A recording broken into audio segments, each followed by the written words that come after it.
Prieš 3 savaitės Merūną pavadavusi jo žmona Erika netikėtai iškrito iš projekto. Kaipgi tuo metu jautėsi Merūnas, išvydęs ašaromis apsipylusią savo žmoną. Buvo šiek tiek gaila, aišku, aš negaliu nei paguos, nei ką, aš kažkur tai ten už 1000 kilometrų ir skambinu ir rašau, aišku, tas tada buvo negalvoju, labai nervavosi, nežinau, nei kaip pasakyti, nei ką pasakyti.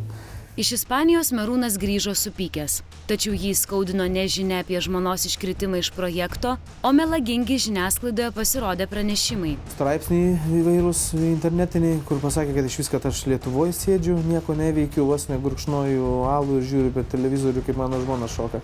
Tai čia iš vis kažkoks absurdas. Po pranešimo, kuriame buvo suabejota jo darbu Ispanijoje, Merūnas pradėjo svarstyti galimybę apskritai pasitraukti iš viešumos. Tu daliniesi savo džiaugsmais, savo kažkokiais tai dideliais žingsniais ir staiga gauni tokį antausį nuo žmonių, pavydžių, gal piktų. Ir manau, kad iš viso apie mano karjerą bus kuo mažiau žinoma. Kuo toliau, tuo mažiau. Nes tiesiog nebenoriu daugiau piktų kalbų, nebenoriu daugiau apkalbų ir taip toliau.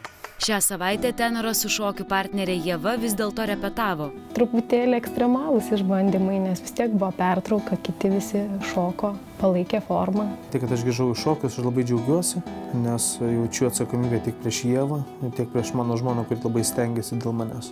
Ir ką tie pikti ar pavydūs žmonės bekalbėtų, vis tiek mes, kaip sako, šunys loja, o karavanas toliau savo važiuoja.